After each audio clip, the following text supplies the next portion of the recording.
আমার স্লাইড দেখতে পাচ্ছো? জি জি স্যার। স্যার, দেখা যাচ্ছে স্যার। জি স্যার। আচ্ছা, আজকে আমরা পড়বো ব্যাকটেরিয়াল ফিজিওলজি এবং এটা শেষ করার পরে ব্যাকটেরিয়াল প্যাথোজেনেসিস একটু পড়বো, বেশি না, যাতে পরের ক্লাসটা আমরা ওই প্যাথোজেনেসিস একদিনে শেষ করতে পারি। আর মাইক্রোবায়োলজি অনেক পিছিয়ে গেছে, ওই জন্য একটু আমরা এগোবো। ফিজিওলজি বলতে গ্রোথ আর নিউট্রিশন, এটাই বুঝি। গ্রোথ হইতে গেলে কি কি লাগবে সেই জিনিসটা লাগবে। তবে এর আগে কিছু ডেফিনিশন আমাদেরকে জানতে হবে, যেমন ব্যাকটেরিয়াল গ্রোথ কাকে বলা হয়। Growth is the orderly increase in sum of all components of an organism. যেমন একটা ব্যাকটেরিয়া তোমরা দেখছো কম্পোনেন্ট বলতে অনেক কিছু দেখছো, যেমন সেল ওয়াল, তাই তো, নিউক্লিওয়েড, ক্রোমোজোম, অনেক কিছু দেখছো না? এই প্রতিটা কম্পোনেন্ট যখন সাইজে বৃদ্ধি পায় তখন ব্যাকটেরিয়ার গ্রোথ হয়। তার মানে সোজা কথা হলো ব্যাকটেরিয়ার সাইজে বেশি হওয়া, সেটা হলো bacterial growth. orderly increase in sum of all components of an organism, প্রতিটা কম্পোনেন্ট যখন সাইজে বাড়বে তখন আমরা বলতে পারি এটা হলো ব্যাকটেরিয়াল গ্রোথ। আর মাল্টিপ্লাই, এটা কি বলবো? মাল্টিপ্লিকেশন এটা হলো যে define as increase in number of or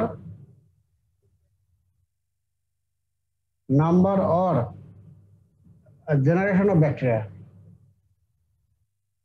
একটা ব্যাকটেরিয়ার সংখ্যা বৃদ্ধি পাওয়াটাকে বলা হয় একটা মাল্টিপ্লাই বা মাল্টিপ্লিকেশন। আর গ্রোথ হলো সেল সাইজে বাড়া, তাহলে একটা হলো সাইজে বাড়তেছে আর একটা হলো সংখ্যায় বাড়তেছে, এটা হলো মাল্টিপ্লাই। আর একটা টার্ম আসবে, সেটা হলো একটা কলোনি।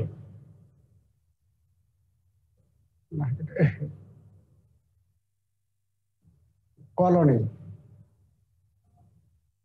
দেখার সমস্যা হচ্ছে। কলোনি হলো macroscopic visible mass of growth is called colonies when inoculated into appropriate media.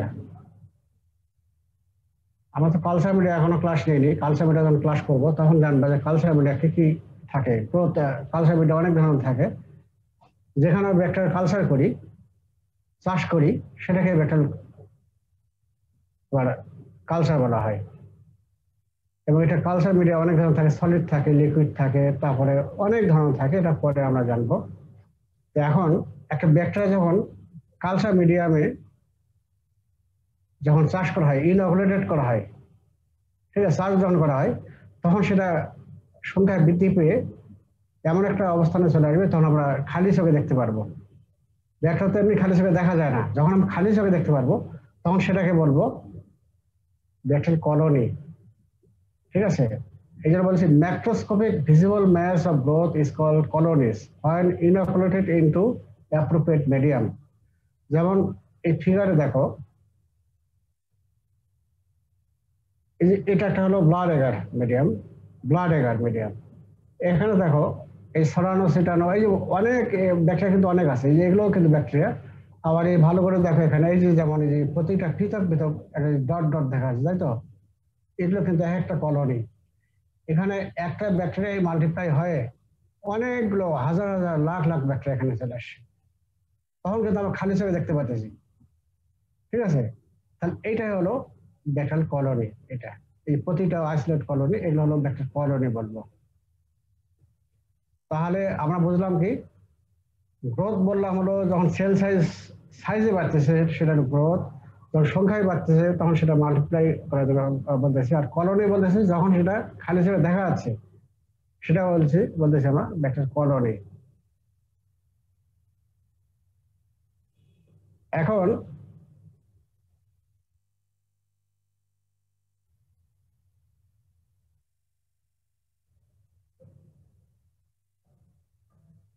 এখন এসো generation time. The average time required for the population to double is known as generation time or doubling time. এই যে আগে দেখালাম কি sell size, sell সংখ্যায় বাড়তেছে। তো এই একটা ব্যাকটেরিয়া থেকে আরেকটা ব্যাকটেরিয়া হইতে কত সময় লাগতেছে, ডবল হতে সময় লাগতেছে কত, এটাই বলবো আমরা জেনারেশন টাইম। ঠিক আছে, the average time required for the population double is known as generation time or doubling time. যেমন উদাহরণ দিই আমরা,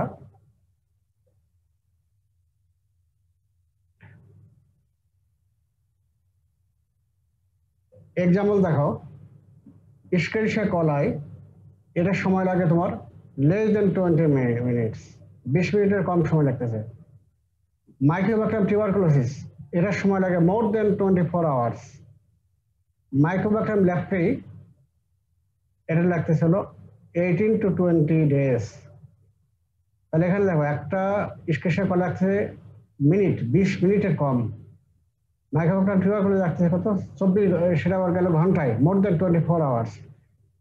এবং মাইক্রোব্যাকটেরিয়াম লেপ্রি এটা লাগছে 18 to 20 days।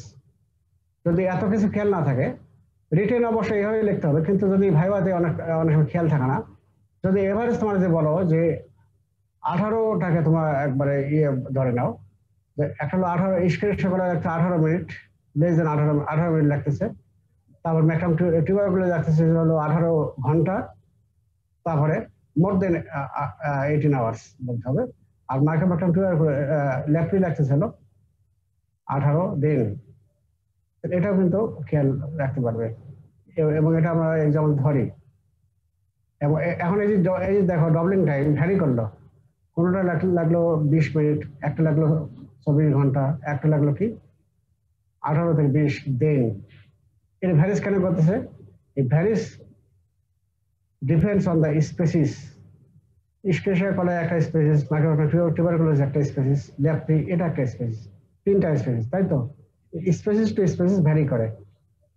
আর কিছু ডিপেন্ডস করে কি, আরো ডিপেন্ডস করে নিউট্রিশন, টেম্পারেচার, পিএইচ, এবং আরো অনেক ফ্যাক্টর আছে যেগুলো আমরা পরে আসতে পারি। এখন এই জেনারেশন টাইম, এটার গুরুত্বটা কি দেখো তো।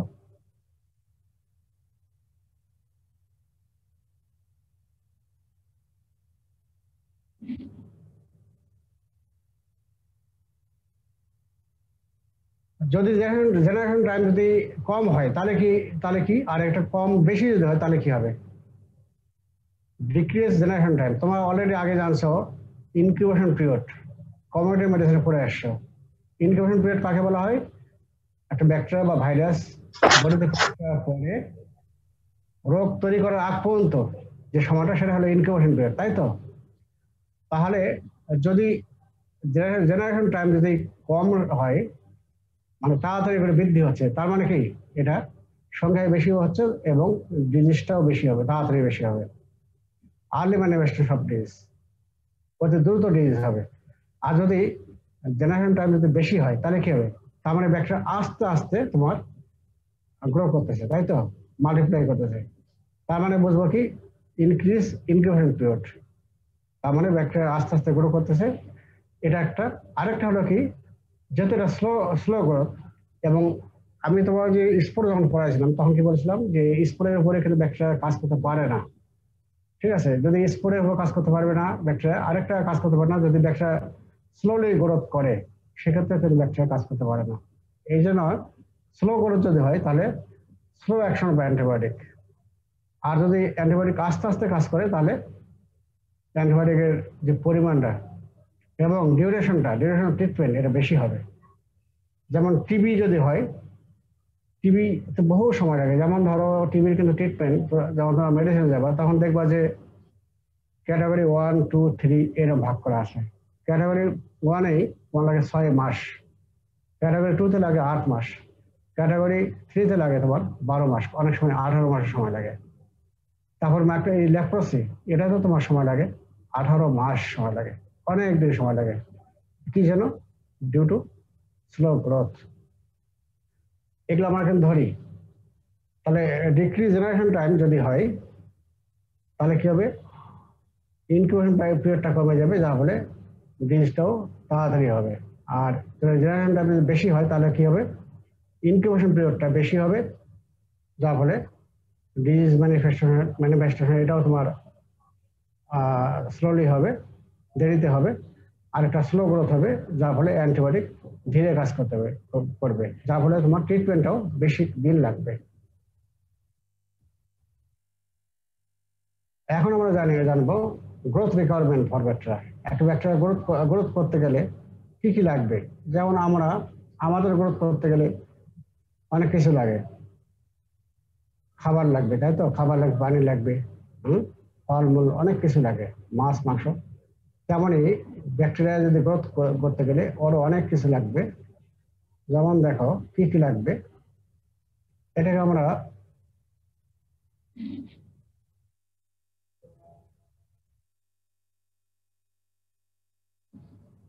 আমরা দুইটা হেডিংসে ভাগ করব। এক নম্বর হলো নিউট্রিশনাল রিকোয়ারমেন্টস, আর 2 নম্বর হলো এনভায়রনমেন্টাল কন্ডিশনস। দুইটা। এখন নিউট্রিশনাল রিকোয়ারমেন্টস কি কি আছে, একে আমরা আবার কয়েকটা হেডিংসে ভাগ করবো। একটা এসেনশিয়াল এলিমেন্টস, তারপরে হলো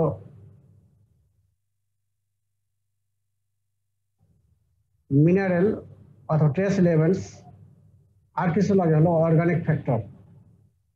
3টা হেডিংস ভাগ করবো। তো প্রথমটায় আসি, এসেনশিয়াল এলিমেন্টসের মধ্যে কি আছে? Hydrogen, oxygen, carbon, nitrogen, phosphorus এবং সালফার। এগুলো তোমার লাগবে। এলিমেন্টস বলতে এগুলো বোঝায়। এবং এগুলো কি জন্য লাগবে? These are necessary for synthesis of bacterial structural components such as carbohydrate, lipid, protein, nucleic acid. এগুলো ঠিক আছে। যেমন এই ব্যাকটেরিয়ার বিভিন্ন কম্পোনেন্ট যেগুলো আমরা অলরেডি পড়েছি, এগুলো কিন্তু কনসিস্ট অফ কি দিয়ে? কার্বোহাইড্রেট, লিপিড, প্রোটিন, এগুলো দিয়ে তৈরি। তো এইগুলো তৈরি করতে গেলে তোমার এই যে এইগুলো লাগবে, hydrogen, oxygen, carbon, nitrogen, phosphorus এবং সালফার। তাহলে এই হলো এসেনশিয়াল এলিমেন্টস। এরপরে আসো অর্গানিক ট্রেস এলিমেন্ট। কাজ করতেছে না।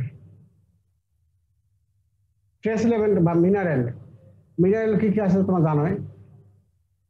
Potassium, calcium, magnesium, iron, copper, cobalt, manganese, zinc and molybdenum. এগুলো লাগবে। এগুলো কি জন্য লাগবে?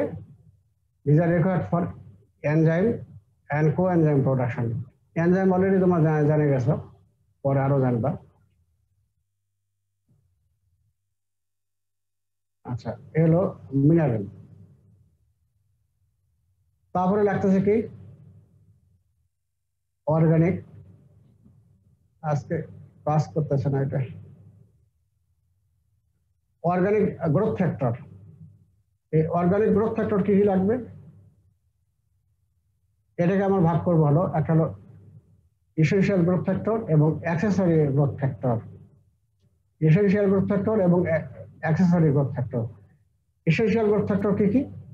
ভিটামিনস, বিভিন্ন ধরনের ভিটামিন, যেমন PABA para amino benzoic acid, nicotinic acid, folic acid, thiamine, riboflavin, pyridoxine and vitamin B12। এগুলো লাগবে। আর অ্যাক্সেসরি ফ্যাক্টরের মধ্যে কি লাগবে? একটা হলো ফ্যাক্টর 10 এবং ফ্যাক্টর 5। সব ফ্যাক্টরের ক্ষেত্রে লাগে না, এই জন্য বলা হচ্ছে অ্যাক্সেসরি ফ্যাক্টর। তবে এ নাম্বারটা এসেনশিয়াল গ্রোথ ফ্যাক্টর, এটা সব ফ্যাক্টরের জন্য লাগবে। এই 3 নাম্বার। আর এনভায়রনমেন্টাল কন্ডিশনের মধ্যে কি দেখো? এনভায়রনমেন্ট বলতে তোমার এই যে আলো বাতাস, হ্যাঁ, পানি, এগুলো বোঝাই। এগুলো জাস্ট আলোচনা করবো। যেমন ওয়াটার, যেমন তোমরা জানো পৃথিবীর কত ভাগ জল আর কত ভাগ স্থল? কত? আমি ভুলে গেছি কিন্তু। 71 ভাগ জল, 29 ভাগ স্থল। আচ্ছা, 2/3 জল, 1/3 স্থল। 1/3, তাই তো। ঠিক এমনই দেখো, ওই ব্যাকটেরিয়ার জন্য লাগবে। Bacterial cell composed of 80% bacterial cell consist of water. ওয়াটারের পরিমাণে দেখো 80%। আচ্ছা, 80% লাগবে। অক্সিজেন লাগবে, আমরা অলরেডি কিন্তু সেদিন পড়েছি। এবং অক্সিজেনের উপর ভিত্তি করে আমরা সেদিন কি বললাম? মাইক্রো অ্যারোবিক কি? হ্যাঁ, বলো। অব্লিগেট অ্যারোবিক, অব্লিগেট অ্যানারোবিক, এইগুলা। ফ্যাকাল্টেটিভ অ্যানারোব আর মাইক্রো অ্যারোফিলিক। অ্যারোবিক সেটাই আমরা ওই যে জানলাম, তো এটা নিয়ে আর আলোচনা করতেছে না, এটা অলরেডি তোমরা জেনে গেছে যত। তারপরে লাগে কি, কার্বন ডাইঅক্সাইড লাগবে। কিছু কিছু ব্যাকটেরিয়া আছে যেগুলো কার্বন ডাইঅক্সাইড লাগে, কত 5 to 10% কার্বন ডাইঅক্সাইড লাগে, যেমন নাইজেরিয়া। তারপরে স্ট্রেপ্টোককাস নিউমোনি, বিশেষ করে ফাস্টিডিয়াস যে অর্গানিজম যে কয়টা আমি বলেছিলাম, যে নাইজেরিয়া, স্ট্রেপ্টোককাস নিউমোনি, তারপর হিমোলাস ইনফ্লুয়েঞ্জি, এগুলোতে তোমার কার্বন ডাইঅক্সাইড লাগে 5 to 10%। তারপর তোমার টেম্পারেচার লাগবে, এবং টেম্পারেচার ভিত্তি করে আমরা ব্যাকটেরিয়াকে ভাগ করে থাকি 3 ভাগে। একটা সাইক্রোফিলিক, তারপরে হলো মেজোফিলিক, এবং আরেকটা হলো থার্মোফিলিক। সাইক্রোফিলিক টেম্পারেচার খুবই কম লাগবে, লেস দেন 20 ডিগ্রি সেলসিয়াস, যেমন স্যাপ্রোফাইটস। স্যাপ্রোফাইটস কাকে বলি? যেগুলো ব্যাকটেরিয়া বা ভাইরাস আমাদের কোনো ক্ষতি করে না, কোনো ডিজিজ করে না, সেগুলোকে বলি স্যাপ্রোফাইটস। মেজোফিলিক, এটা হলো 25 to 40 ডিগ্রি সেলসিয়াস। এভারেজ হলো এভারেজ টেম্পারেচার 37 ডিগ্রি সেলসিয়াস। আমরা যখন ব্যাকটেরিয়ালজি পড়বো তখন কিন্তু আমরা সবসময় বলবো যে 37 ডিগ্রি সেলসিয়াস। রেঞ্জ হলো 25 to 40 ডিগ্রি সেলসিয়াস। এবং majority of the pathogen bacteria require এই যে 25 to 40 degree Celsius. This are called মেজোফিলিক।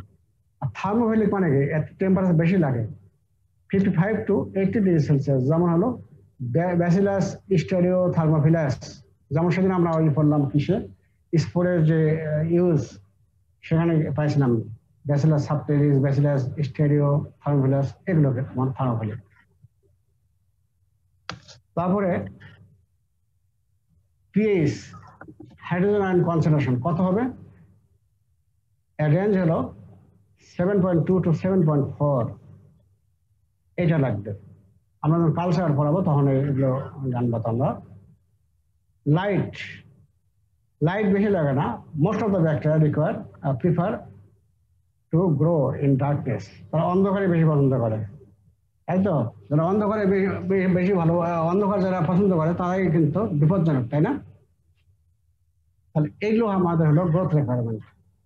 তাহলে একটা হলো তোমার গ্রোথ রিকোয়ারমেন্ট, কি বললাম, দুইটা হেডিংস ভাগ করলাম, তাই তো? একটা হলো ব্যাকটেরিয়াল নিউট্রিশন বললাম, নিউট্রিশন, আর একটা হলো এনভায়রনমেন্টাল ফ্যাক্টর। নিউট্রিশনের মধ্যে কি লাগতেছে? নিউট্রিশনের মধ্যে লাগলো হলো কি, তিনটা হেডলাইনে ভাগ করলাম। একটা হলো তিনটা হেডলাইন, একটা এসেনশিয়াল এলিমেন্টস, তারপর মিনারেল, তারপরে হলো অর্গানিক ফ্যাক্টর। এসেনশিয়াল এলিমেন্টের মধ্যে কি কি আছে? একটা তোমার হলো অক্সিজেন, হাইড্রোজেন, কার্বন ডাইঅক্সাইড, তারপর নাইট্রোজেন, ফসফরাস, সালফার, এগুলো। এবং এগুলো কি জন্য লাগবে? These are required for synthesis of bacterial components, carbohydrate, lipid, protein, nucleic acid, এগুলো। আর তোমার কিছু মিনারেল আছে, যেমন পটাশিয়াম, ক্যালসিয়াম, ম্যাগনেসিয়াম, ম্যালিবডিনাম, আরো অনেক কিছু বললাম, তাই তো? এগুলো কি জন্য লাগবে? They are required for synthesis of enzyme and coenzyme. আর কিছু আছে হলো organic factor, organic growth factor. এগুলো ব্যাকটেরিয়া নিজে তৈরি করতে পারে না, এগুলো আমরা কালচার আছে, এগুলো আর বলতেছে না। কি কি লাগবে? একটা এসেনশিয়াল গ্রোথ ফ্যাক্টর, আর একটা লাগবে accessory factor. Essential growth factor কি? ভিটামিনস, যেমন হলো পাবা, nicotinic acid, folic acid, thiamine, riboflavin, pyridoxine, vitamin B12।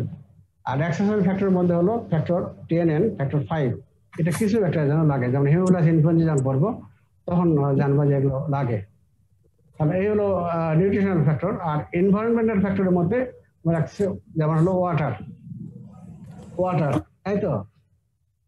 তারপর তোমার লাগতেছে হলো অক্সিজেন, এবং অক্সিজেনের উপর ভিত্তি করে আমরা 4টা ভাগে ভাগ করে থাকি। তারপর লাগতেছে হলো কার্বন ডাইঅক্সাইড, যেমন কিছু ব্যাকটেরিয়া আছে যেমন লাগে কত 5 to 10% কার্বন ডাইঅক্সাইড লাগতেছে। এরপরে হলো লাগতেছে হলো টেম্পারেচার, এবং টেম্পারেচার উপর ভিত্তি করে আমরা 3টা ভাগে ভাগ করেছি। একটা হলো সাইক্রোফিলিক, মেজোফিলিক এবং থার্মোফিলিক, 3টা ভাগে ভাগ করেছি। আর হলো পিএইচ লাগে 7.2 to 7.4, এই কয়েকটা আমরা। আর লাইট হলো দে প্রিফার ডার্কনেস। আচ্ছা, এখন হলো ভেক্টর গ্রোথ কার্ভ। এই যে এতক্ষণ আমরা বললাম ভেক্টর গ্রোথ, তাই তো? এই গ্রোথ হইলে একটা কার্ভ দেখা যায়, সেটা আমরা কি পড়ি এখন। গ্রোথ কার্ভটা খুবই গুরুত্বপূর্ণ, কিন্তু ভাইভাতে রিটেনে যেটাই বলো না কেন ভালো করে আসে। ডেফিনিশন দেখো একটু, বিশাল বড়, কিন্তু যদি বুঝতে পারো তাহলে সুবিধা হবে। আমরা করে কি, আমি আগে বললাম কি যে কালচার মিডিয়াম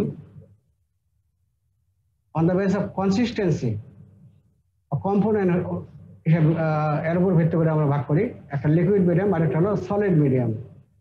তো এখানে লিকুইড মিডিয়ামের কথা বলতেছি, যে কোনো একটা ব্যাকটেরিয়া নিয়ে আমরা করবো কি, লিকুইড মিডিয়াতে প্রথমে ওটা চাষ করব, কালচার করব, দেওয়ার পরে ইনোকুলেট করলাম, করার পরে সেখান থেকে রেগুলার ইন্টারভ্যালে আমরা করবো কি, সেখান থেকে ব্যাকটেরিয়া নিব, নেওয়ার পরে সেটা আমরা মাইক্রোস্কোপে দেখবো এবং কাউন্ট করবো যে কয়টা ব্যাকটেরিয়া গ্রো করলো। তারপর সেটা আবার গ্রাফ পেপারে আবার আমরা প্লটিং করব, আঁকবো, করলে একটা কার্ভ পাওয়া যাবে, সেটাকে বলা হয় গ্রোথ কার্ভ।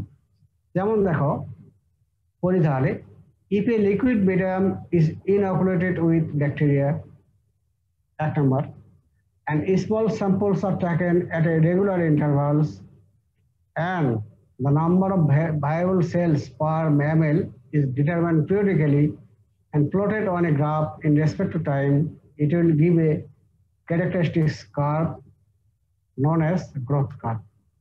খুবই কঠিন হলো, কয়েকটা ফেজে ভাগ করো। প্রথম কথা হবে if a liquid medium is inoculated with bacteria, তার মানে প্রথমটা হলো যে একটা ব্যাকটেরিয়া লিকুইড মিডিয়াতে আমরা ব্যাকটেরিয়া চাষ করলাম, ইনঅকুলেশন করা, চাষ করলাম, সে তারপর গ্রো করলো। তারপর করবো কি, 2 নম্বর পয়েন্ট থেকে করবো small samples of taken at a regular intervals. ওই রেগুলার ধরো প্রতি 1 ঘন্টা পর পর আমি স্যাম্পল নেব, বা 8 ঘন্টা পর পর স্যাম্পল নেব, এই জন্য বলা হচ্ছে রেগুলার ইন্টারভাল। স্যাম্পল আমি নিলাম রেগুলার ইন্টারভাল। 3 নম্বর কি, ওই যে স্যাম্পল নিলাম এটাকে আমরা কাউন্ট করবো পার এমএলএ, পার এমএলএ ভায়াবল সেল মানে জীবিত সেল কয়টা পাচ্ছি আমরা, সেটা আমরা ভাগ করব। ভাগ করার পরে সেটাকে 4 নম্বর কি, plotted on a graph in respect to time, গ্রাফে আমরা আঁকবো, তাহলে যে কার্ভটা পাবো সেটাকে বলা হয় গ্রোথ কার্ভ। এই জন্য সিকোয়েন্স মেনটেন করো, তাহলে তোমার সুবিধা হবে। If a liquid medium is inoculated with bacteria and small samples are taken at regular intervals and the number of viable cells per ml is determined periodically and plotted on a graph in respect to time, it will give a characteristic curve known as growth curve. এখন এই growth curve এটা 4টা phase. 4টা ফেজের নাম হলো, একটা হলো ল্যাগ ফেজ, ওটা আরেকটা নাম হলো প্রিপারেটরি ফেজ, 2 নম্বর হলো এক্সপোনেনশিয়াল ফেজ বা লগ ফেজ, তারপরে 3 নম্বর হলো স্টেশনারি ফেজ, 4 নম্বর হলো ডিক্লাইন ফেজ। এই হলো ফেজ 4টা।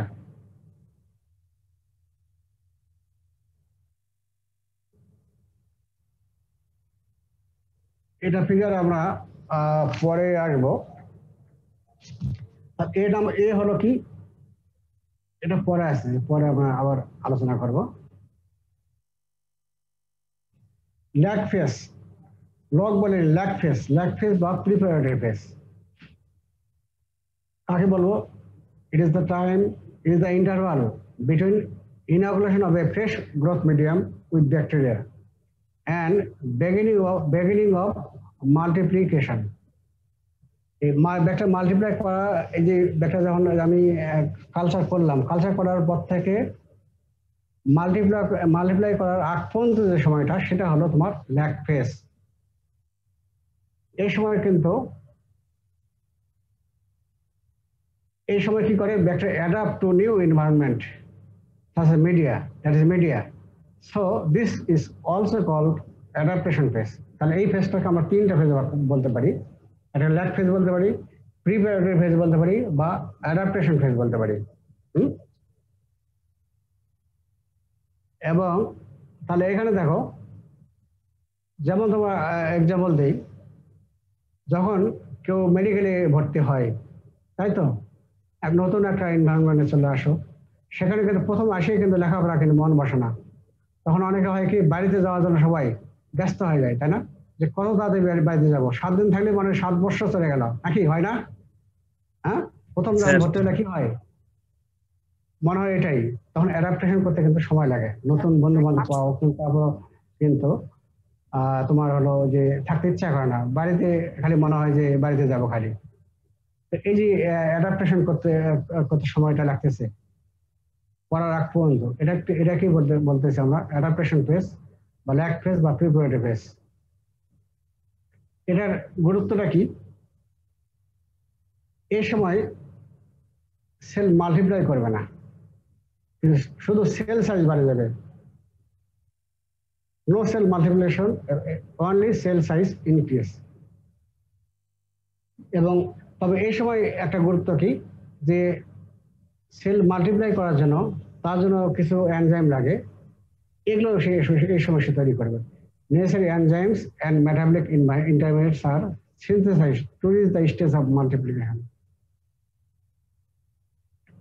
এটার গুরুত্ব কি, ইম্পর্টেন্স কি? Antibiotics do not act on bacteria as antibiotics act during multiplication. বারবার একই কথা আসছে এখানে, ব্যাকটেরিয়া কখন কাজ করে? একটা স্পোরের উপর কাজ করবে না, এটা যদি যখন গ্রোথ করবে না তখনও কাজ করবে না, যেটা এই এখন বলা হচ্ছে। আরেকটা যে স্লো ব্যাকটেরিয়া আছে তখনও ধীরে কাজ করবে। তাহলে অ্যান্টিবায়োটিক কিন্তু এটা কিন্তু গুরুত্ব কিন্তু। তাহলে antibiotics do not act on bacteria as antibiotics act during multiplication. আরেকটা কি, এই সময় তাহলে কে কাজ করবে? তাহলে অর্গানিজমকে আমরা মারবো কাকে, কি দিয়ে? এই সময় কাজ করবে তোমার soap, surface disinfectant such as Savlon, Dettol acts best on bacteria in lag phase. এটা হলো গুরুত্ব। তাহলে এই সময় অ্যান্টিবায়োটিক কাজ করবে না, কিন্তু যে সোপ এবং সারফেস ডিসইনফেক্টেন্ট যেমন স্যাভলন, ডেটল, এগুলো এই সময় কাজ করবে। এটা হলো গুরুত্ব। লগ ফেজ এর আরেকটা নাম হলো এক্সপোনেনশিয়াল ফেজ। লগ তো তোমরা অঙ্কে পড়ে আসছো, সেই লগে যাও। এখন দেখো এখানে কি হবে, rapid cell multiplication occurs. Cell তৈরি হবে অনেক পরিমাণে, র্যাপিডলি হবে, যা ফলে কি, এবং কি সেলটা বাড়ে কি হবে, mass increases in log manner. Log manner মানে হলো কি, 1টা থেকে 2টা হবে, 2টা থেকে 4টা, 4টা থেকে 8টা, 8টা থেকে 16টা, এটাকে বলা আছে লগ ম্যানার, তাই তো? এইভাবে ব্যাকটেরিয়া মাল্টিপ্লাই করবে। ইম্পর্টেন্সটা কি, আগের ফেজে কি বললাম যে ব্যাকটেরিয়া কাজ করতে, অ্যান্টিবায়োটিক কাজ করতে পারলো না। এই ফেজে আসে, যেহেতু এটা গ্রোথ ফেজ, বা তোমার বলতে পারো গ্রোথ ফেজ বলবো না, মাল্টিপ্লাই ফেজ, এটা এই সময় ব্যাকটেরিয়া কাজ করবে। এটা আগে এটা বলি, যে সময় যে মাল্টিপ্লাই করতেছে, এই সময় কি ব্যাকটেরিয়া কি করবে, break the defensive mechanism of the body, এবং যার ফলে ডিজিজ হবে। ব্যাকটেরিয়া যখনই গ্রো করলো, আমাদের ডিফেন্সিভ মেকানিজম, আমাদের সেনাবাহিনী আছে, তাদেরকে তারা প্রতিহত করবে, তাদের ভেঙে দিয়ে ডিজিজ তৈরি করবে। আরেকটা কি করে, তো আরেকটা করতে পারে, টক্সিন তৈরি করে, লিভার অ্যাক্সোটক্সিন, যার ফলে তোমার ডিজিজ করতে পারে। আরেকটা হলো যে গুরুত্বপূর্ণ, যেটা antibiotics act during this phase. আমরা কিন্তু এগুলো ভাইবাতে কিন্তু লাইন বা লাইন ধরি। স্যার এক্সপোনেনশিয়াল মানে কি স্যার? এই যে লগ ফেজ, এটাই আর কি, যে সেল মাল্টিপ্লাই লগ ম্যানার যেটা বলা হচ্ছে, সেটাই হলো এক্সপোনেনশিয়াল ফেজ, এটাই বলা হয়। আর বাংলা এটা ভালো করে দেখি একটু, বাংলাটা ঠিক আমি জানি না এটা। আচ্ছা, তো এটা তারপরে এসে তোমার হলো স্টেশনারি ফেজ। এটা তো অবশ্যই একটা হলো স্ট্যাটিক পর্যায়ে থাকবে, স্ট্যাটিক মানে সমান থাকবে, স্টেশনারি ফেজ। এখানে কি হবে যে এই যে মনে করো 2 নম্বর ফেজে আমরা কি দেখলাম যে একটা মাল্টিপ্লাই করতেছে লগ বানার 2টা থেকে 4টা 4টা থেকে 8টা এইভাবে করতেছে কি যেন হচ্ছে এই সময় কিন্তু ব্যাকটেরিয়া কিন্তু তোমার নিউট্রিশন অনেক থাকে খাবার থাকে তার জন্য যাবে সেই ব্যাকটেরিয়া অনেক সে পরিমাণে বেড়ে যাবে কিন্তু স্টেশনারি ফেজে আসে এই ফেজে করবে কি এসব ব্যাকটেরিয়া যে নিউট্রিশন কমে যাবে পাশাপাশি ব্যাকটেরিয়া কিছু টক্সিক প্রোডাক্ট তৈরি করবে এগুলোর জন্য ব্যাকটেরিয়া তখন ব্যাকটেরিয়া গ্রোথও করবে পাশাপাশি গ্রোথ রেটটা স্লো হবে পাশাপাশি ব্যাকটেরিয়া ডেথও হবে যার ফলে যে ব্যাকটেরিয়া মাল্টিপ্লাই যেটা করবে পাশাপাশি ব্যাকটেরিয়া যে ডেথ হবে এটা ইকুয়াল একটা হবে যার ফলে ব্যাকটেরিয়ার সংখ্যাটা স্ট্যাটিক থাকবে সমান থাকবে এই জন্য নাম হলো স্টেশনারি ফেজ তাহলে এখানে দেখো the growth rate slows as nutrients become exhausted and accumulation of toxic product আর নিউট্রিশন কমে যাচ্ছে আরেকটা হলো accumulation of toxic product এই কারণে ব্যাকটেরিয়ার গ্রোথ কমে যাচ্ছে যার ফলে কি হচ্ছে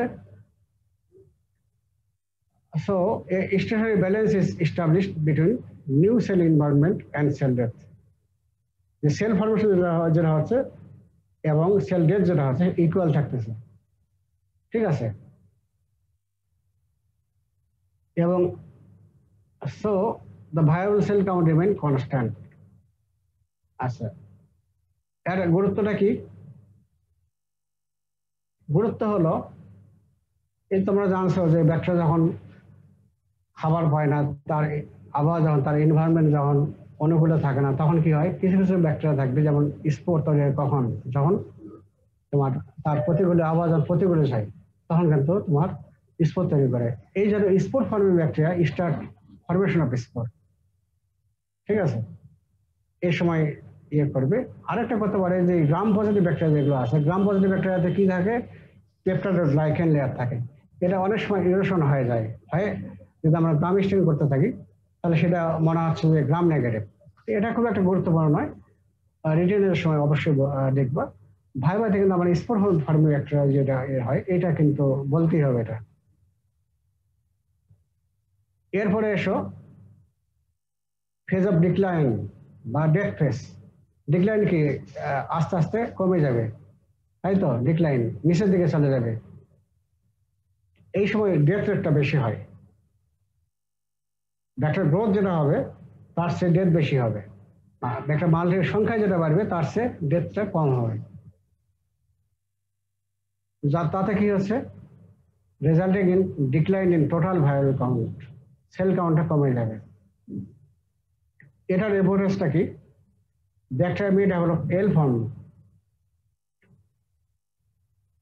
এবং antibodies can not act on L form bacteria আরেকটা এভিডেন্স কি they persist in the body without producing disease that means persistent আমি এল ফর্ম ব্যাকটেরিয়াতে এটা আমি এখন পড়াচ্ছি না এটা তোমরা দেখে নিও এটা এটা পরীক্ষায় আমরা ধরিও না বা সব বইতে এটা আমি পড়াচ্ছি না এটা এল ফর্ম ব্যাকটেরিয়া পড়াচ্ছি না এটা টার্মটা জানে রাখো তাহলে এই সময় তোমার তাহলে ডেথ অফ ডিক্লাইন এখানে কি হবে যে ব্যাকটেরিয়াল সেল ডিভিশন যেটা হবে তার চেয়ে তোমার ডেথটা বেশি হবে যার ফলে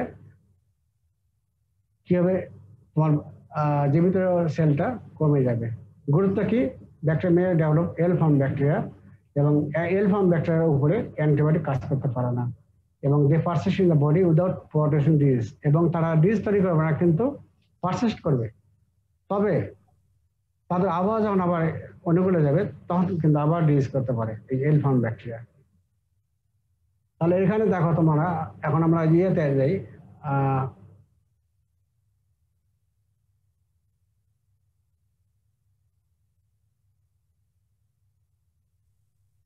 স্যার স্টেশনারিটা আরেকবার বলেন স্যার স্টেশনারিটা আচ্ছা এই যে ফিগারে আমি আসতেছি ফিগারে দেখাচ্ছি দেখো এই যে এ হলো কি ল্যাগ ফেজ বা প্রিপারেটরি ফেজ বা অ্যাডাপ্টেশন ফেজ এখানে দেখো তো এ দেখো তো এই যে সামান্য একটু বাড়ছে তাই তো সামান্য একটু বাড়ছে তারপরে এই সময় কি হলো যে সেল নিজেকে যখন আমরা ব্যাকটেরিয়াকে যখন কালচার করলাম তখন সে কিন্তু অ্যাডাপ্ট করতেছে ওই সময় এবং সেল সাইজে শুধু বাড়তেছে কিন্তু সেল মাল্টিপ্লাই হচ্ছে না এই জন্য কিন্তু সামান্য দেখাচ্ছে এখানে এই পর্যন্ত, ঠিক আছে। তো এই সময় কি অ্যান্টিবায়োটিক কাজ করতে পারবে না, অ্যান্টিবায়োটিক কাজ করতে পারবে না এই সময়, কিন্তু কাজ করবে কে? সোপ, তারপর সারফেস সারফেস ডিসইনফেক্টেন্ট যেমন স্যাভলন, ডিটল, এই সময় এগুলো ভালো কাজ করবে, এই তার গুরুত্ব। তারপরে তোমার এই যে গ্রুপ বি নাম্বারটা দেখো, এটার নাম হলো এক্সপোনেনশিয়াল ফেজ বা লগ ফেজ। এই সময় কি হচ্ছে, ব্যাকটেরিয়া মাল্টিপ্লাই করতেছে ইন লগ ম্যানার, ব্যাকটেরিয়ার সংখ্যায় বাড়তেছে একবার লগ ম্যানার, অনেক বাড়তেছে, তাই তো? যেমন 2টা থেকে 4টা, 4টা থেকে 8টা, এইভাবে বাড়তেই আছে। তারপর সেল এই ফেজটা দেখো তো অনেক র্যাপিডলি দেখো একবারে উপরে সামনের দিকে উঠে গেছে, তাই তো? র্যাপিডলি বেড়ে গেছে, এই জন্য এটাকে বলা হচ্ছে এক্সপোনেনশিয়াল ফেজ বা লগ ফেজ। তো এই সময় যেহেতু নিউট্রিশন বেশি পাচ্ছে, যার ফলে গ্রোথ বেশি হচ্ছে এবং মাল্টিপ্লাই এটাও বেশি হচ্ছে। তারপরে এই সময় হচ্ছে কি, তার সংখ্যায় বেশি বাড়তেছে। আবার এই সময় ইম্পর্টেন্সটা কি, এই সময় ব্যাকটেরিয়াদের সংখ্যা বেশি হলো তাহলে ডিজিজটা তৈরি করবে, এই সময় ডিজিজ হবে বডিতে। তারপরে তোমার টক্সিন তৈরি করে ডিজিজ করবে। আরেকটা এই সময় কি হবে, অ্যান্টিবায়োটিক কাজ করবে, এই সময় অ্যান্টিবায়োটিক এই সময় কাজ করবে, এই গুরুত্ব। আর স্টেশনারি ফেজ, এই সময় ব্যাকটেরিয়া হলো কি, যে এই যে গ্রুপ বি ফেজে, লগ ফেজে কি দেখলাম, যে এই সময় নিউট্রিশন প্রসেস ছিল, আবহাওয়ার অণুগুলো ছিল, যার ফলে কি র্যাপিডলি মাল্টিপ্লাই করতেছে। কিন্তু যখন এই যে স্টেশনারি ফেজে হচ্ছে কি, তার নিউট্রিশন কমে যায়। আরেকটা হলো ব্যাকটেরিয়া যখন গ্রোথ করে, তার কিছু টক্সিক প্রোডাক্ট তৈরি করে, এগুলো বেশি পরিমাণে হয়ে যায়। তখন ব্যাকটেরিয়া হবে কি, যেহেতু আবহাওয়া তার অনুকূলে নাই, তখন ব্যাকটেরিয়া মৃত্যু হয়ে থাকে, খাবার যখন পাবে না তখন সে কি মারা যাবে না? মারা যাবে।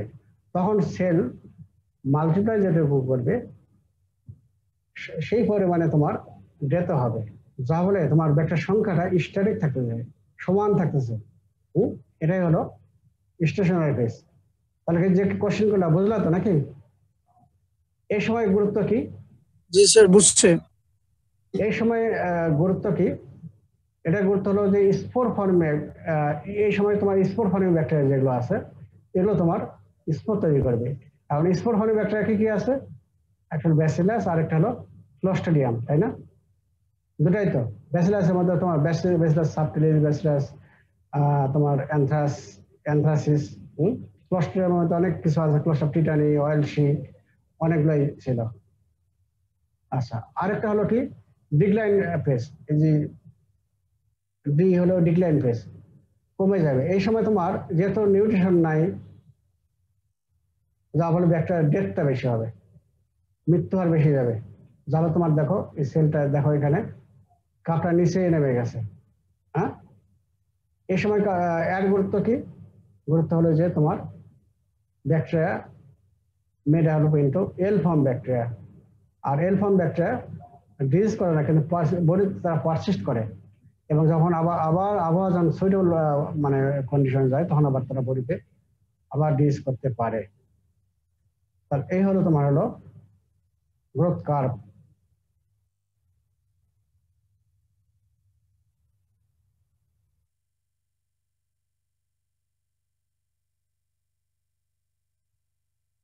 তাহলে এই হলো তোমার, এরপরে আমরা পড়বো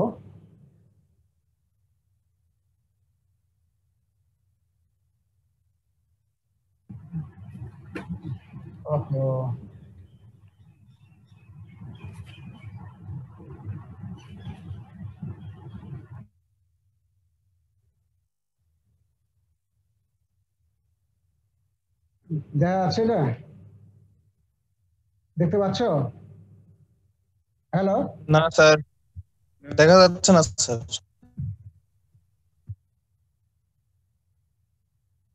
এখন? জি স্যার, দেখা যাচ্ছে। আচ্ছা, এটা আমি আজকে বেশি পড়াবো না, সামান্য একটু তোমার হিন্টস দেবো, যাতে পরের ক্লাসটা আমরা একটা ক্লাসেই এই প্যাথোজেনেসিস আমরা বুঝতে পারি। প্যাথোজেনেসিস অফ ব্যাকটেরিয়াল ইনফেকশন, এই ব্যাকটেরিয়া কি প্রসেসে ইনফেকশন করে, এটা হলো ব্যাকটেরিয়াল প্যাথোজেনেসিস। এখন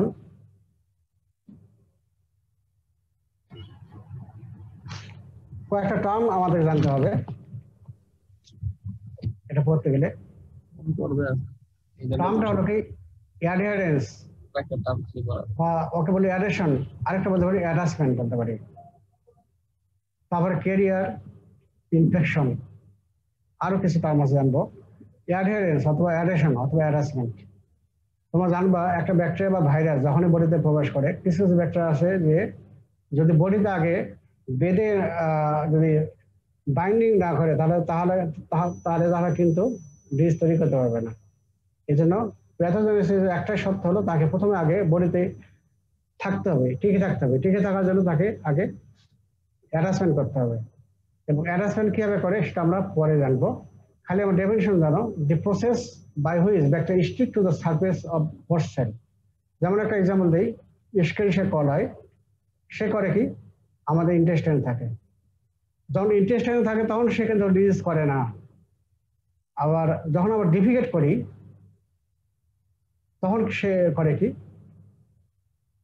ইরিয়ানাল রিজনে সে কলোনি তৈরি করে, এবং কলোনি করার সময় সে কিন্তু কিছু বাইন্ডিং করবে।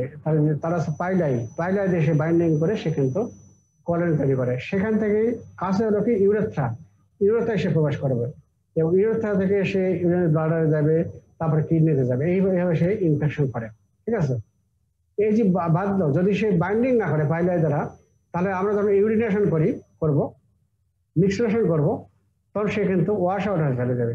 তাহলে সত্যটা কি হলো, তাকে অবশ্যই বাইন্ড করতে হবে। যেমন একটা ব্যাকটেরিয়া যখন স্কিনে প্রবেশ করবে, যেমন স্টেফিলোকক্কাস, তখন সে কি করবে, বাইন্ডিং করবে স্কিনেই। ঠিক আছে, যেমন গ্রাম পজিটিভ ব্যাকটেরিয়া কি দিয়ে বাইন্ড করে বলছিলাম, টিকোইক অ্যাসিড। টিকোইক অ্যাসিড, এই টিকোইক অ্যাসিড এগুলো বাইন্ড করবে। এগুলো আমার পরে আবার আসতেছে। The process by which bacteria stick to the surface of the host cell is called the adherence or adhesion অথবা attachment. তারপর ক্যারিয়ার কাকে বলবো, একটা অ্যানিমেল অথবা পার্সন যাই হোক না কেন, ম্যান বা অ্যানিমেল যাই হোক না কেন, তার মধ্যে তোমার অর্গানিজম আছে কিন্তু কোনো ডিজিজ নাই, সিমটম নাই, অ্যাসিমটমেটিক পর্যায়ে আছে, কিন্তু সে কিন্তু ডিজিজ ট্রান্সমিট করবে অন্য পার্সনকে অথবা অ্যানিমেলকে ট্রান্সমিট করবে, তাকে বলা হচ্ছে ক্যারিয়ার। এগুলো তোমার কমিউনিটি মেডিসিনে পড়ে আসছো, সামান্য একটু এখানে পার্থক্য হবে। A person or animal with asymptomatic infection that can be transmitted to another susceptible person or animal. ঠিক আছে, এটা ক্যারিয়ার। আর ইনফেকশন কাকে বলবো, একটা যখন অর্গানিজম আমাদের বডিতে প্রবেশ করলে আমরা কিন্তু ইনফেকশন বলতে পারি না, তাই তো নাকি? যখন সে মাল্টিপ্লাই করবে আমাদের বডিতে, তখন তাকে আমরা বলবো ইনফেকশন। তাহলে আমরা বলতে পারি multiplication of an infectious agent within the body is called the infection. তারপরে আমরা বলবো ইনভেশন। এই যে আমাদের বডিতে প্রবেশ করলো, করে সে কি করবে, সেলের ভিতরে প্রবেশ করবে। প্রথমে কয়েকটা সেলের ভিতরে প্রবেশ করলো, তারপরে ওই সেলে ইনফেকশন করে সে সারাউন্ডিং সেল বা টিস্যু দেশে যাবে। এই যে প্রসেস, এটাকে বলা হচ্ছে ইনভেশন। তাহলে কি, the process whereby a bacteria, parasites, fungi and virus, that means microorganism, enter into the host cell or tissue and spread in the body. তাহলে যে প্রসেসের মাধ্যমে একটা মাইক্রোঅর্গানিজম আমাদের বডিতে সেলের ভিতরে প্রবেশ করলো অথবা টিস্যুতে প্রবেশ করলো, এবং তারপরে সারাউন্ডিং বডি আদার জায়গাতে চলে গেল, তখন সেটাকে বলো ইনভেশন। এরপরে আসলো অপরচুনিস্টিক প্যাথোজেন। অপরচুনিস্টিক সুযোগ সন্ধানী, তাই তো? অপরচুনিস্টিক প্যাথোজেন, সুযোগ সন্ধানী। সে বডিতে আছে, এমনিতে সে ডিজিজ করবে না, কিন্তু যখন আমাদের হোস্ট ডিফেন্স যখন কমে যাবে তখন সে ডিজিজ করবে, সুযোগের সদ্ব্যবহার করবে। ঠিক আছে, সে দুর্বল পয়েন্টস, যেমন ধরো an agent that is capable of causing disease only when the host resistance is impaired. That is, when the patient is immunocompromised. They are frequently members of the body's normal flora. এই normal Flora কাকে বলবো সেগুলো আমরা পরে পড়বো, কিন্তু normal Flora আমাদের বডিতে থাকে কিন্তু কোনো ডিজিজ করে না। ডিজিজ করে কখন, আমাদের বডি যখন হোস্ট ডিফেন্স কমে যাবে তখনই কিন্তু তারা ডিজিজ করবে। তাহলে এই জন্য আমরা বলতে পারি the agent that is capable of causing disease only when the host resistance is impaired. যেমন তোমার এই যে মাইক্রোব্যাকটেরিয়াম টিউবারকুলোসিস, যদিও নর্মাল ফ্লোরা নয়, এটা টিবি কিন্তু সবারই হয় না, বেশ করে হয় কাদের, যখন দেখো যে কারো ডায়াবেটিস থাকে, তখন দেখবে যে ডায়াবেটিস থাকলে ম্যাক্সিমাম সম্ভাবনা থাকে। ডায়াবেটিস হলে কি হবে, তার রোগ প্রতিরোধ ক্ষমতা কমে যাবে। তারপরে নর্মাল ফ্লোরাই তোমার ডিজিজ করবে কখন, যখন তোমার এই যে বয়স যখন বেশি হয়, তখন রোগ প্রতিরোধ ক্ষমতা কমে যাবে, তখন তার ডিজিজ করবে। এই কারণে এগুলোকে বলি আমরা অবস্ট্রাকটিভ প্যাথোজেন। তারপরে এখন আসো প্যাথোজেন। প্যাথোজেন কাকে বলবো? যেগুলো মাইক্রো অর্গানিজম ডিজিজ করে তাকে বলো প্যাথোজেন। এই micro organism capable of causing disease. তাহলে একটা আগে আগে একটা টার্ম বলছে স্যাপ্রোফাইট, যেগুলো ডিজিজ করে না, যে তাকে বলবো আমরা স্যাপ্রোফাইট, তাই তো। আর যেগুলো ডিজিজ করে, যার ডিজিজ করার ক্ষমতা আছে, তাকেই বলবো pathogen. A microorganism capable of causing disease is called pathogen. তারপরে আসবো প্যাথোজেনিসিটি। প্যাথোজেনিসিটি, এই যে একটা প্যাথোজেনিক অর্গানিজম, তার ডিজিজ করার ক্ষমতাটাকেই বলবো প্যাথোজেনিসিটি। একটা প্যাথোজেনিক ব্যাকটেরিয়া তার যে ডিজিজ করতেছে, তার যে ক্ষমতা, এটাকে বলতেছে প্যাথোজেনিসিটি। তাহলে এটা আমরা পড়ি, the ability of an infectious agent to cause disease. The ability of an infectious agent to cause disease. ঠিক আছে? তাহলে ইনফেকশন এজেন্ট বা প্যাথোজেনের যে ক্ষমতা ডিজিজ করার, সেটাকে বলছে প্যাথোজেনিসিটি। এরপর আসবো ভিরুলেন্সি।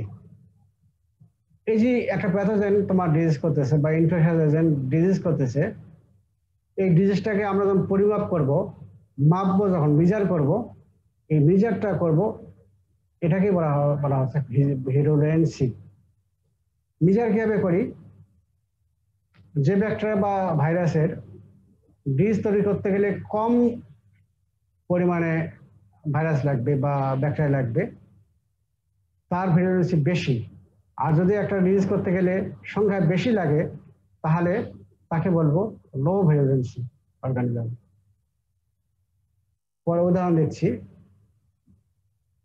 এখানে দেখো, a quantitative measure of pathogenicity is called virulency. Quantity, তাহলে রোগ তৈরি করার যে ক্ষমতা, সেটাকে বললাম প্যাথোজেনিসিটি।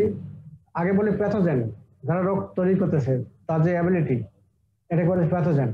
আর ওই যে প্যাথোজেনিক অর্গানিজম বা ইনফেকশন অর্গানিজম, তার যে ক্ষমতাটাকে বলতেছি প্যাথোজেনিসিটি। আবার এই যে ক্ষমতাটাকে যখন আমরা মাপবো, কোয়ান্টিটিভ মেজার করবো, তখন সেটা বলেছি প্যাথোজেনিসিটি, তখন বলেছি তাকে ভিরুলেন্সি। ভিরুলেন্সি এটা আমরা কিভাবে করবো, মেজার করবো? measured by number of organism required to cause disease. ঠিক আছে? যেমন দেখো, হাইলি ভিরুলেন্ট কাকে বলো? Highly virulent microbe requires fewer organism to cause disease. কম পরিমাণ লাগতেছে। আর লো ভিরুলেন্ট কাকে বলতেছে?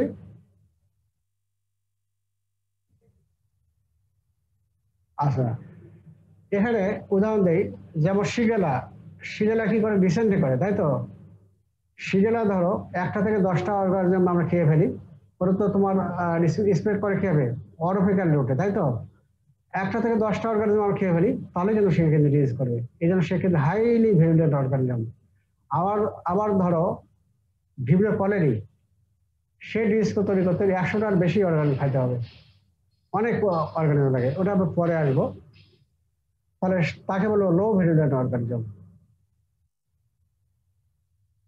এখন আমরা এই যে ব্যাকটেরিয়াল প্যাথোজেনেসিস যেটা বললাম, যে এই যে ব্যাকটেরিয়া যে ডিজিজ তৈরি করতেছে, তার যে ডিজিজ তৈরি করতেছে, সেই প্রসেসটাকে বলতেছে প্যাথোজেনেসিস। তো এটার কয়েকটা স্টেপ আছে। স্টেজ কি? একটা হলো transmission from an external source into portal of entry. Transmission from an external source into portal of entry. 2 নম্বর কি? evasion of primary host defense such as skin or stomach acid. তারপরে তোমার হলো adherence to mucous membrane usually by pili বা পিলাই। 4 নম্বর হলো কি? colonization by growth of bacteria at the site of adherence.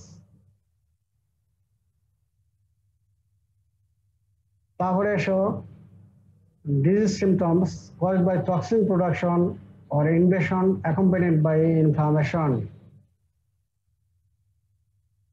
6 নম্বর কি বললাম, host response both non-specific and specific during stage 3, 4 or 5. 7 নম্বর হলো progression or resolution of disease. এই হলো কয়েকটা points, এই কয়েকটা পয়েন্ট ভালো করে পড়তে হবে। তাহলে transmission from external source into portal of entry. Transmission বলতে হলো যে তোমার হলো এক্সটার্নাল সোর্স, মানে বাইরে থেকে আমাদের বডিতে প্রবেশ করতেছে। যেমন তোমার এই টিটানাস বলছিলাম না, যেমন আমরা কাল্টিভেশন করি, চাষ যখন করি এই যে শস্য, তাই তো, তখন কাউ ডাং, হর্স ডাং এগুলো আমরা ব্যবহার করি। অথবা একটা গরু ছাগল মাঠে ঘাস খাচ্ছে, তখন সে কিন্তু ডিফিকেট করবে, তাই তো। এখন ডিফিকেট করার সময় ওর স্টুলে যদি স্পট থাকে, তাহলে সেই স্পটটা কিন্তু ওই সয়েলের মধ্যে যেখানে সে ডিফিকেট করলো বহুদিন বাঁচবে।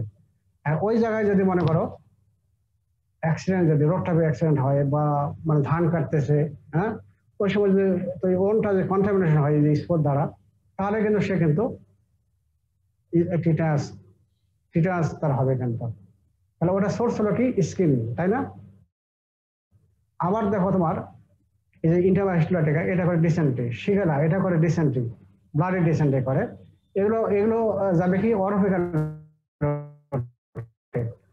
যদি কোনো কারণে তোমার খাবার এই ওয়াটার বা ফুড যদি কন্টামিনেশন হয়, সেটা কন্টামিনেট ফুড যদি আমরা খাই, তাহলে ডিজিজ হবে। তাহলে পোর্টাল অফ এন্ট্রি কি হলো এখানে, মাউথ, অরফিক্যাল রুট, তাই তো। আর সোর্স কি হলো ওয়াটার বা ফুড। এই জন্য বলছে transmission from external source into portal of entry. তারপরে 2 নম্বর হলো কি evasion of primary host defence such as skin or stomach acid. যেমন ধরো একটা আমি রিসেন্টলি এই যে করতেছে ইন্টারভাস্কুলার, বা তোমার এই যে ধরো সালমোনেলা টাইফয়েড ফিভার করে, এটাও কিন্তু তোমার এই যে পানিবাহিত অসুখ। তারপর শিগেলা, এগুলো পানিবাহিত অসুখ। এগুলো যখন আমরা পানির মাধ্যমে খাচ্ছি, তখন কি হবে, স্টমাকে যাবে, তাই তো। স্টমাকে গেলে কিন্তু কিছু অর্গানিজম কিন্তু মারা যায় বাই হাইড্রোক্লোরিক অ্যাসিড। তো এই অর্গানিজম কি করবে, সেটাকে ইভেশন করবে, ইভেশন এড়িয়ে যাবে। এই জন্য বলা আছে evasion of primary host defence. তারপর আবার স্কিনে দেখো, স্কিন যদি বলি যেমন স্টেফিলোকোকাস অরিয়াস বা স্ট্রেপ্টোকোকাস পাইরিয়াস, এরা কি স্কিনের মাধ্যমে থাকে। এরা কি করবে, স্কিনে আছে তোমার সেবাসিয়াস গ্ল্যান্ড, সুইট গ্ল্যান্ড, এগুলো আছে না, এর মধ্যে থাকে তোমার ল্যাকটিক অ্যাসিড। এর পিএইচটা কিন্তু অ্যাসিডিক পিএইচ। ওই পিএইচে কিন্তু অর্গানিজম মারা যায়, মশা অর্গানিজম মারা যায়, যার ফলে সহজে কিন্তু ইনটেক্ট স্কিনে কিন্তু ডিজিজ হবে না। তো যদি কোনো কারণে তোমার এই যে ইনটেক্ট স্কিন না থাকে, তাহলে কিন্তু ডিজিজ হবে। তো এই অর্গানিজম গুলো কি করবে, প্রথমে এই যে এগুলোকে ইভেশন করবে, এড়িয়ে চলবে। তারপর 3 নম্বর হলো adherence to mucous membrane usually by pili. ওই যে বললাম যে ইস্কেশিয়া কলাই প্রথম ডিভিশন করার পরে সে পেরিয়াল রিজনে সে ওখানে বাইন্ডিং গুলো পাইলাই দ্বারা, তারপরে কলোনি ফর্মেশন করলো। সেখান থেকে সে যাবে কোথায়, ইউরেথ্রাতে গেল, ইউরেথ্রাতে গিয়ে আবার সে পাইলাই দ্বারা বাইন্ড করবে, আস্তে আস্তে সে অ্যাসেন্ডিং করবে, উপরে চলে যাবে, ইউরিনারি ব্লাডার, কিডনি, এভাবে সে ইউরিনারি ট্র্যাক্ট ইনফেকশন করবে। তাহলে প্রথম কৃষি করলো বাইন্ডিংস করলো, অ্যাডহেরেন্স করলো। তারপরে যেখানে অ্যাডহেরেন্স করলো, তাহলে 4 নম্বরে কি colonization by growth of bacteria at the site of adherence. যেখানে বাইন্ডিং করলো সে, তখন সে কলোনি ফর্মেশন করলো, সে একটা দ্বারা সে গ্রোথ করে অনেক ব্যাকটেরিয়া হলো, তারপর সে কলোনি তৈরি করলো। তারপরে এই যে 5 নম্বর কি ডিজিজ, তারপরে সে ডিজিজ তৈরি করবে। সেটা ইনভেশনের মাধ্যমে করতে পারে, অথবা করতে পারে টক্সিন প্রোডাকশন, দুইভাবেই করতে পারে। আরো বিভিন্ন কারণ আছে, সেগুলো পরে যাবো। ডিজিজ করতেছে। তারপরে হবে কি